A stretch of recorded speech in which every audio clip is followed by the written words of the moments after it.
बिहार के एसआईआर यानी special intensive revision को लेकर मामला बिगड़ता ही जा रहा है। सवाल बढ़ते ही जा रहे हैं। अभी वोटर लिस्ट मामले में 3 नई रिपोर्ट सामने आई और तीनों इस बात का प्रमाण देती है, सवाल करती है, क्या देश भर में वोट चोरी हुई और वो भी बहुत बड़े लेवल पर। जी हां, द वायर ने बिहार को लेकर बहुत तगड़ी वाली स्टोरी को पब्लिश किया। उधर दैनिक भास्कर ने भी गजब की ग्राउंड रिपोर्ट को छापा और इन सबसे आगे न्यूज लॉन्ड्री ने महाराष्ट्र की अविश्वसनीय कहानी प्रस्तुत किया और महाराष्ट्र के मुख्यमंत्री देवेंद्र फडणवीस की जीत को भी लेकर बहुत बड़ा सवाल खड़ा किया। न्यूज लॉन्ड्री ने ऐसे ऐसे सबूत ढूंढकर निकाले, बयान निकाले जो कैचुआ, जो चुनाव मुख्य आयुक्त ज्ञानेश कुमार और जो पहले वाले थे राजीव कुमार, इन सब की पोल खोलता है। अब लोग कहने लगे हैं कि देवेंद्र फडणवीस जो कि वोट चोरी के मामलों पर बिलबिला जाते हैं, क्या यही कारण है कि सवाल करने वालों को अनाप शनाप बोलने लगते हैं। कहते हैं कि उनके दिमाग की टेस्टिंग होनी चाहिए, दिमाग खराब हो गया है। तीनों ही रिपोर्ट एकदम आसान भाषा में आपको बताएंगे कहां किस जगह पर कितनी मात्रा में वोट पड़ा और कहां कहां एक ही घर में सैकड़ों लोग रह रहे हैं और किस तरह से जिंदा लोगों को मार दिया और मरे हुए लोगों को जिंदा कर दिया। ये पूरी कहानी सुनकर आपका भी दिमाग घूम जाएगा। सवाल यह है कि सुप्रीम कोर्ट के फैसले के बावजूद बिहार में आधार कार्ड को क्यों नहीं स्वीकारा जा रहा है। आखिर क्यों बीएलओ और चुनाव अधिकारी आधार के नाम पर नाम नहीं जोड़ रहे हैं, तो इसका पता ही आपको जल्द पता चल जाएगा, क्योंकि फाइनल वोटर लिस्ट आने में खाली 5 दिन का वक्त बचा है और बिहार में सुप्रीम कोर्ट के फैसले को ठेंगा दिखाया जा रहा है, वह भी डंके की चोट पर।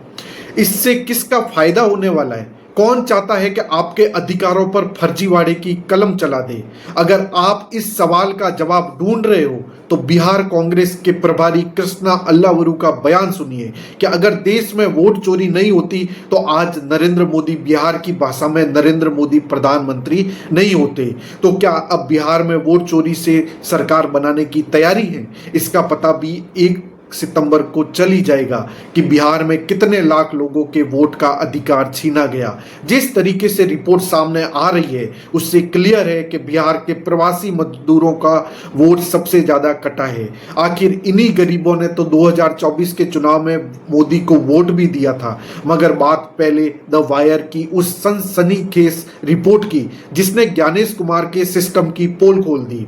कैचुआ का दावा है कि बिहार के 7.9 करोड़ से ज्यादा वोटर की जांच के लिए स्पेशल इंटेंसिव रिवीजन यानी एसआईआर शुरू किया गया था। मकसद था वोटर लिस्ट को दुरुस्त करना, फर्जी नाम हटाना, नए वोटर को जोड़ना। मगर सीनियर पत्रकार रवि नायर ने लिखा कि कैचुआ के एसआईआर के डाटा की जांचिए तो पता चलिएगा कि जनवरी 2025 से अगस्त 2025 के बीच बिहार का एक भी नौजवान 18 साल का हुआ ही नहीं।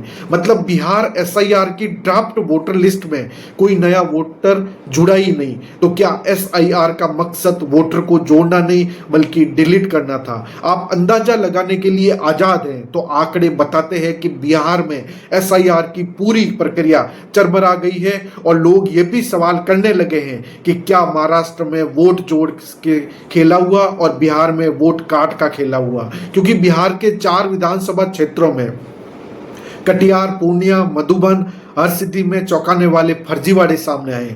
कथित फर्जीवाड़ा, इनके इलाकों में 1.5 लाख वोटर सिर्फ 1200 से 1300 मकान में रहते हैं। आप गिनिए कि आपके घर में कितने लोग रहते हैं, पड़ोस के एक घर में कितने लोग रहते हैं, फिर औसत लगाकर गुणा भाग कर लीजिए। अगर एक घर में ज्यादा से ज्यादा 10 लोग रहते हैं तब भी 1200 से 1300 लोगों का ही आंकड़ा बनेगा। मगर 1200 से ज्यादा घरों में 1.5 लाख वोटर कैसे रह सकते हैं? मतलब एक ही मकान में 5 लोग जहां रहते थे, गजब का खेला हुआ है। अब देखिए मधुबन के बूथ नंबर 120 के हाउस नंबर 129 में 389 वोटर रहते हैं। कितना? 389।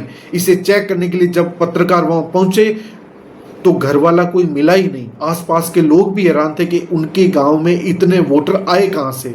कटिहार में बूथ नंबर 222 के हाउस नंबर 82 पर 197 वोटर रहते हैं, लेकिन ये घर 20 साल से बंद पड़ा है। 1-2 साल से नहीं, जो घर 20 साल से बंद पड़ा वहां 197 वोटर रहते हैं और लोग कह रहे हैं कि क्या वोटरों का भूत रहता है? अदृश्य है। पड़ोसी शंभुनाथ जाने का कि बरसात में ये घर डूब जाता है और इसके मालिक डॉक्टर AK मिश्रा बेगूसराय चले गए हैं। फिर ये 197 वोटर कौन है JK मिश्रा के घर में रहते हैं और पूर्णिया के बूथ नंबर 12 के हाउस नंबर 2 में 153 वोटर रहते हैं। मगर ये एक मंदिर का पता है और मंदिर के मालिक चंदन यादव ने कहा उन्हें पता ही नहीं कि मंदिर के पत्ते पर कोई वोटर कैसे रजिस्टर्ड हो गया।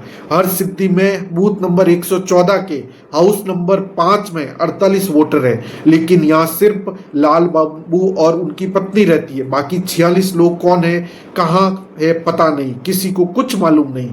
द वायर ने 4 विधानसभा के दर्जन भर बूथों की पड़ताल की और पता चला कि वहां सैकड़ों लोग रहते हैं, क्योंकि अमृत काल में असली चमत्कार वोटर लिस्ट ही करती